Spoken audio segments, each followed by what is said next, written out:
there. Subscribe to my channel and also press this bell icon. Hello বন্ধুরা, সবাই কেমন আসছেন? আমি চলে এসেছি চয়নিকা আপনাদের জন্য নতুন একটি রেসিপি নিয়ে, ঢেঁড়সের ভাজি। তবে ঢেঁড়স ভাজিটা একটু অন্যরকম, আপনারা খেয়াল করুন পুরো ভিডিওটা আমি কিভাবে তৈরি করেছি। তো ঢেঁড়সটা আমি কেটে নিয়েছি, এইভাবে কাটার আগে পরিষ্কার করে নিচ্ছি আর কি। তো এবার আমি কেটে নেব, কিভাবে কেটে নিচ্ছি আপনি একটু খেয়াল করুন। ঢেঁড়স সবসময় কাটার আগে ভালোভাবে ধুয়ে নেবেন, নাহলে এইটা পিছলানো ভাব থাকে, কাটা যায় না। এইভাবে আমি কেটে নিচ্ছি, নেওয়ার পরে আমি এটা লবণ দিয়ে মেখে রাখবো।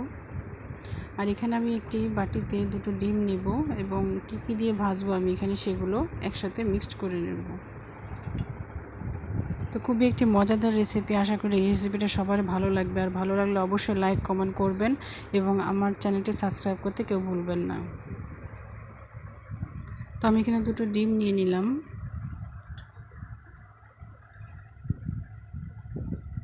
এরপর আমি একটু রসুন বাটা দিচ্ছি আর কি, হাফ চামচ। এরপর পেঁয়াজ কুচি দেব 3টা।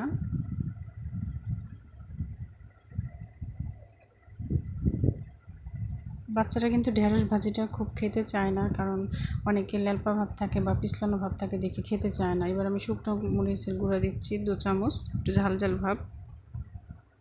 তো আমি এইভাবে ভেজেছি এই কারণে যেন বাচ্চারা খেতে পছন্দ করে, এবং এটা আপনার পোলাওয়ের সাথে খান, আর পরোটার সাথে খান, রুটির সাথে খান, খুবই টেস্টি। এবার আমি আদা এবং জিরের গুঁড়া দিচ্ছি হাফ চা চামচ করে। আপনারা দয়া করে বাসায় একবার অন্তত হলেও করবেন এবং বাচ্চাদের সামনে দিবেন, ওরা খেতে অবশ্যই পছন্দ করবে, আমি আশা করি। এবার আমি স্বাদ মতো লবণ দিচ্ছি।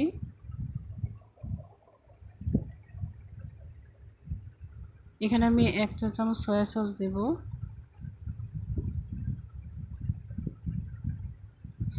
কারণ বাচ্চারা কিন্তু সবসময় ডিম কিন্তু পছন্দ করে। এবার আমি এখানে কি দিচ্ছি দেখুন, টমেটো সস দিচ্ছি 1 চামচ। তো আমি রেসিপিগুলো সবসময় বাচ্চাদের চিন্তাভাবনা করি যেন তারা খেতে পছন্দ করে আর কি। তো এবার আমি সবগুলো একসাথে মিক্সড করে নিছি। এবার আমি এখানে ঢেঁড়সগুলো দিয়ে দেব। ঢেঁড়সগুলো আমি দেওয়ার আগে কড়াইতে পরিমাণ মতো তেল দিয়েছি, হালকা, বেশি না। আর এই রেসিপিটা আমি করব একদম পানি ছাড়া। এবার আমি ঢেঁড়সগুলো এর সাথে মেখে নেব, ভালোভাবে চামচ দিয়ে মেখে নিচ্ছি, যেন 4-5টা পুরোটাই মেখে যায় আর কি।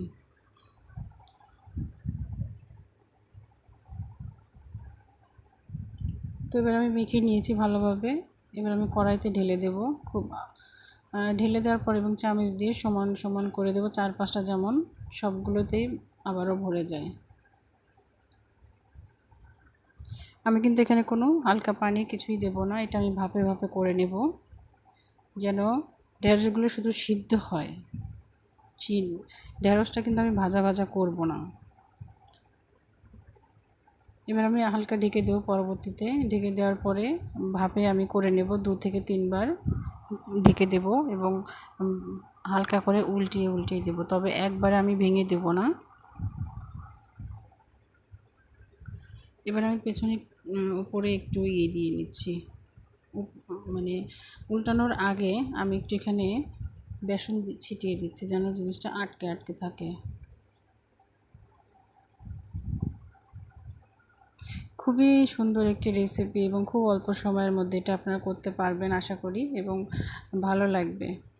তো বাসায় একবার চেষ্টা করে দেখুন কেমন লাগে খেতে, এবং আমাকে লাইক কমেন্ট করে অবশ্যই জানাবেন যে আমার রেসিপিটা কেমন ছিল, কেমন খেতে লাগলো আর কি। তো আমার এক পিঠ হয়ে গেছে, আমি এবার উল্টিয়ে দেব। উল্টিয়ে দেওয়ার আগে আমি একটু ভাগ ভাগ করে নিয়ে উল্টাবো, আমি একবারে ভেঙে দেব না, ভেঙে দেব পরে, কারণ এখানে ডিমটা সিদ্ধ হতে হবে এবং ঢেঁড়সগুলো সিদ্ধ হতে হবে। এই কারণে আমি প্রথমে ভেঙে দেব না, হালকা আছে এবং ভাপে ভাপে করার চেষ্টা করব।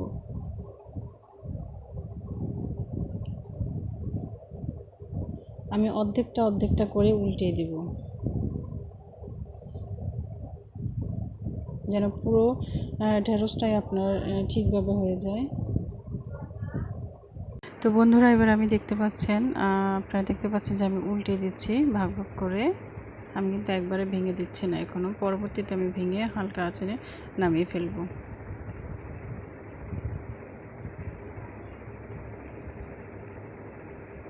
তো এইভাবে আপনারা হালকাভাবে উল্টে দিবেন এবং ভাপে ভাপে আবার করে নেবেন। এবার আমি ভেঙে দিচ্ছি, খেয়াল করুন। এবার কিন্তু আমি ভেঙে দিয়েছি, একটা ঢেঁড়সও কিন্তু আপনার পোড়া লাগেনি বা পুড়ে যায়নি, এবং মানে হালকাভাবে কিন্তু ঢেঁড়সটা অন্যরকমভাবে সিদ্ধ হয়ে গেছে। এটা খেলেই আপনারা বুঝতে পারবেন যে কতটা মজা হয়েছে। তো আমার প্রায় রান্না শেষের দিকে আমি এবার নামিয়ে ফেলবো, হালকা আছে। এবার দেখুন হয়ে গেছে, আমি নামিয়েছি 5 মিনিট পর।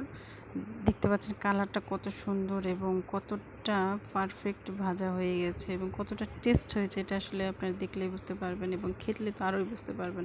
তো এবার আমি ঢেলে নিচ্ছি একটি পাত্রে, একটি প্লেটে ঢেলে নিচ্ছি। দেখেই কিন্তু মনে হচ্ছে যে খেয়ে ফেলি আর কি। তো এবার আমি নামিয়েছি পুরোটা। এবার দেখুন ঢেঁড়সগুলো কিন্তু একটু লাল হয়নি, সবুজই আছে, বাট টেস্টটা কিন্তু ঠিকই রয়ে গেছে। কত সুন্দর একটি ভাজি, আসলে সবার ভালো লাগবে আশা করি। তো আপনারা বাসায় অন্তত একবার হলেও ট্রাই করে দেখবেন এবং লাইক কমেন্ট করতে ভুলবেন না, আর চ্যানেলটি আমার অবশ্যই সাবস্ক্রাইব করবেন। থ্যাংক ইউ সো মাচ সবাইকে। Hey there. Subscribe to my channel. And also press this bell icon.